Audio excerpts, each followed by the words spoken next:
Hey, good morning and welcome back to Questioning Sense with me, Matt. I hope you are all well. We're doing fine actually. Yeah, the weather's still not great though, but it's Sunday and we have a big roast dinner cooking away. We've got some friends coming round who we see quite a lot of, so I'm looking forward to a nice relaxed day.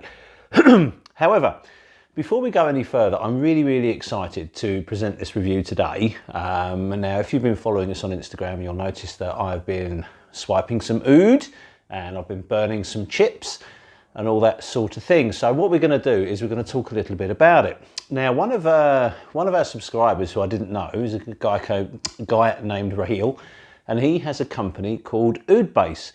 Now, Raheel sort of reached out to me and said, would I be interested in sort of finding out some more about their oils and a little bit more about them and helping me learn a bit more about oud. Now, if you've been watching the channel for a while, you'll notice that I did a kind of a journey into oud video, I think 2 videos a little while back, but it kind of stuttered and it never really finished. So what we're going to do is we're going to kickstart and restart this whole journey into oud, because it is a material that I'm becoming more and more obsessed with. It's something that I really want to know more and more about. Now, some of you guys I know are very interested in oud and some of you are not so, and some of you are on the fence a bit. So what we're trying to do is put a series of videos together where we explore oud, its origins, its many forms, a little look at it in modern perfumery, a little look at it sort of historically, and how it's come about, and the whole sort of shooting match. And then obviously we're going to spend quite a bit of time looking at it in its oil format, especially the artisan oils that I'm becoming very obsessed with. Now, this is kind of like an introduction video. I don't want to go into too much detail today because I've been speaking to Raheel at Oud Base, and for a first for Questioning Sense, we're actually going to do some collaboration videos. So I can bring Raheel in and we can sit together and we can do sort of a Q&A. We may even do some live videos as well, so you can all interact. It's such a fascinating subject. Now, Raheel's family have been in oud, in the production of oud, since sort of like 1965, I think was the earliest point. So we've got a wealth. I'm lucky. I've got a wealth of knowledge to tap into. So what I'm going to do is sort of use Raheel as kind of like my encyclopedia for oud. So what I want to try and do is just a kind of a review of one of the oils that he sent over for me to try, to get explain it to you and let you know how it feels. Because obviously I come from very much a perfume background, so being involved in oud oils and things like that is very new to me. So I don't want to kind of fudge it. I don't want to sort of do it wrong, if you like.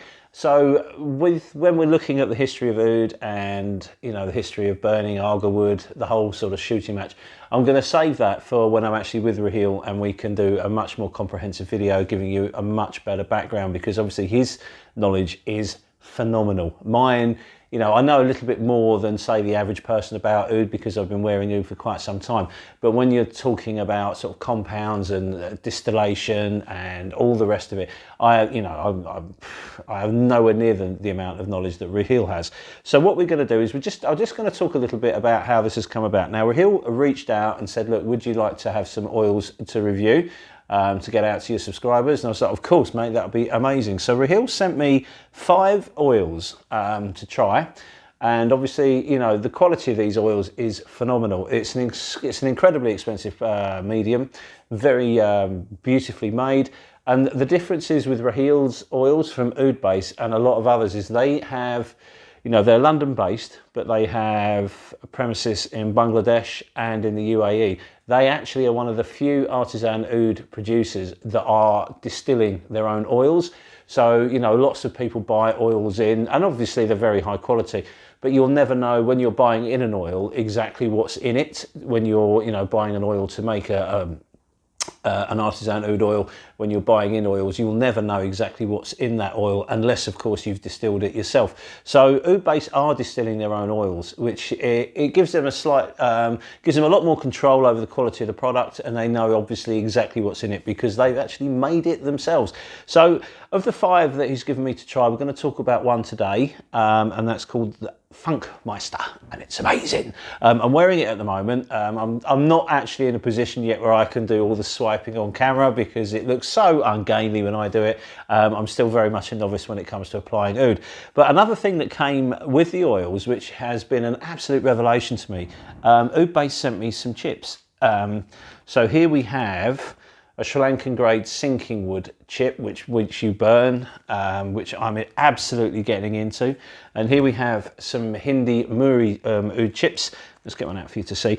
And what I do is I burn them when I apply the oil, so you get such a different effect. I've never done it before. I've been doing it quite a lot at home lately, but that's an oud chip there.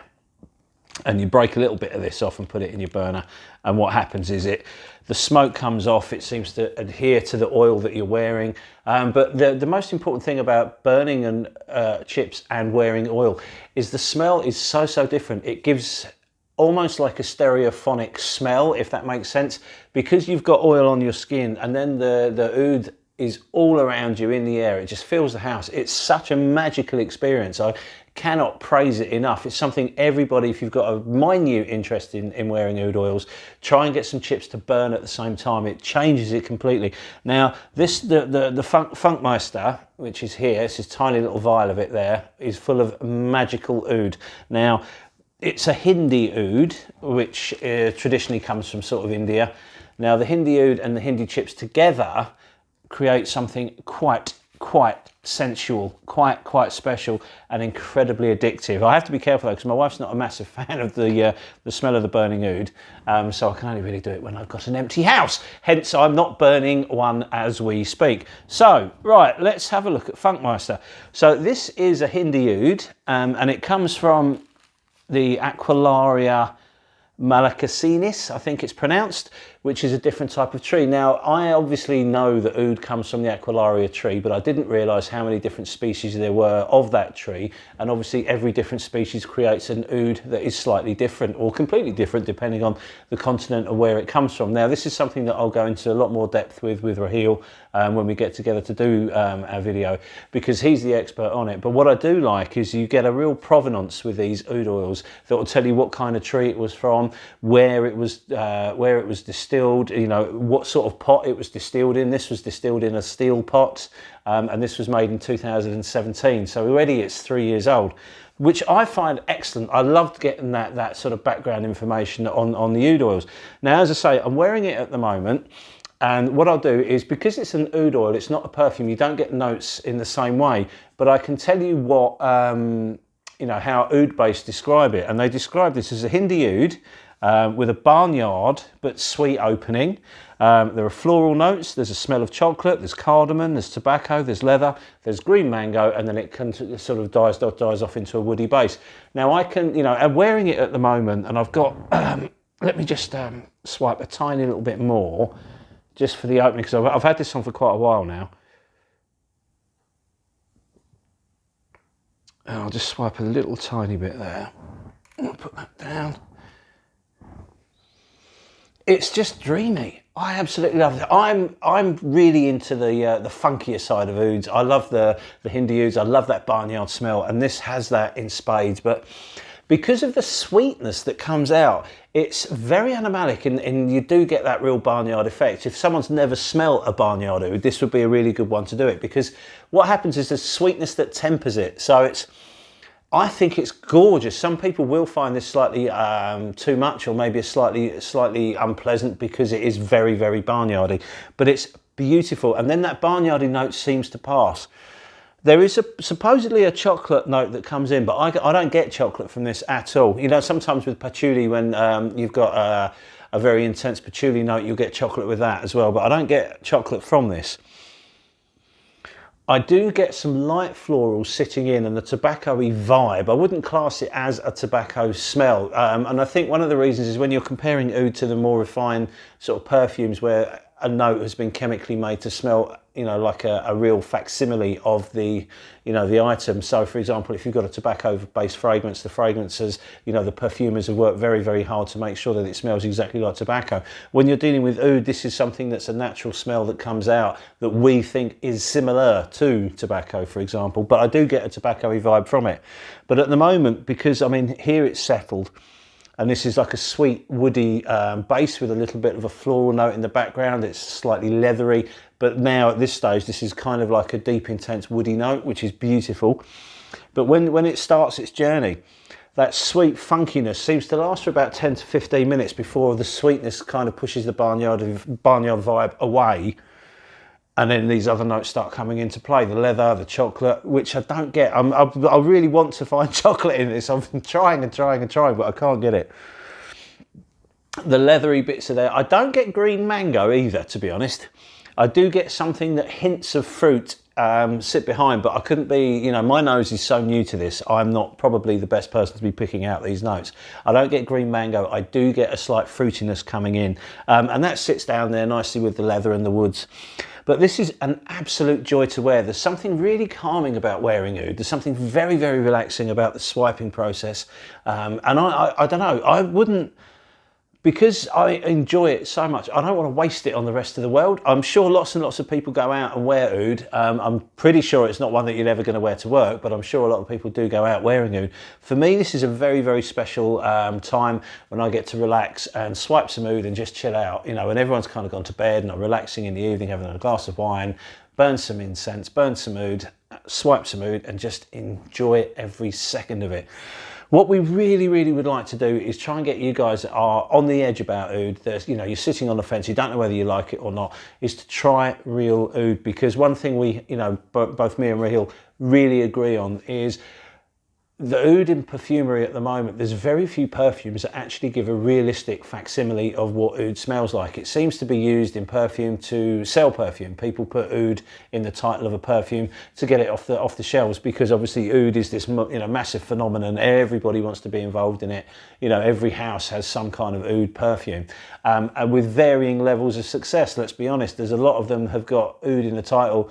They don't smell of oud at all, or there's oud in it but you can't detect it. So it's very, very difficult for people to form an accurate opinion on what oud smells like. But this is certainly the way to go. Now, cost-wise, oud oils are expensive. They're you know, they're a little bit more expensive than perfume, but you've always got more niche perfumes that are more expensive than this. So 1 ml of the Funkmeister costs $85. Now 1 ml sounds like there's nothing on earth, you know, it's what a tiny amount. But 1 ml, if you're swiping properly, actually lasts quite a long time and gives you plenty of wearings. So it's, you know, it's well worth exploring. When Raheel comes in so we can film a video together, we will talk a little bit more about how, you know, the costs are arrived at, because agarwood on the Aquilaria tree, every sort of ingredient in this process is becoming more and more scarce. It's incredibly rare now. And obviously it's farmed. I don't think anybody's actually sort of taking wild agarwood from trees out in the forest anymore, because they're, you know, they're borderline endangered. So there's a whole world out there to explore. There's a lot of criminality in certain parts of the world involving oud as well. So as a material, it's so pricey, it's so rare, you know, and just the scarcity of it makes it so expensive. But when it's used properly, it's absolutely magical. And this Funkmeister is magical to me. It's a beautiful perfume, sorry, oil. And I don't think I'll ever tire of it. I think I'm starting to fall in love with, well, head over heels actually, with something that's going to cost me a lot of money. So that's a bit of a, you know, a bit worried about that, but there you go. Listen, have a look at Oud Base's website. We'll put a link up and see what you think there. They're really, really helpful guys as well, and they will answer any questions. You can email them and they'll talk you through the whole process. They're a perfect starting point for, you know, a novice like me who's beginning their oud journey. So listen, thank you very much for your time. We'll be back with normal reviews as well. Don't worry, the channel's not going all about oud, of course not. Perfume is still, you know, the reason we have the channel, so we'll still be doing perfume reviews as per normal. But what I'm going to try and do is review one of these oils every you know, all 5 of them, so you get to understand all the different types of ouds out there. But just in closing, the Funkmeister is beautiful. It's a funky, Slightly barnyard or very barnyardy opening that comes into a sweet, beautiful, intoxicating oil that I'm sure pretty much everyone will enjoy, especially if you're lucky enough to have some chips to burn that you can combine the two. It's something that is incredibly spiritual. Absolutely wonderful stuff. Well, listen, thank you very much for your time. I'm about to go and tackle the kitchen because there's a lot of lovely things in the oven, so I need to get that sorted out. Anyway, thanks very much, and we will see you on the next video. Cheers and bye.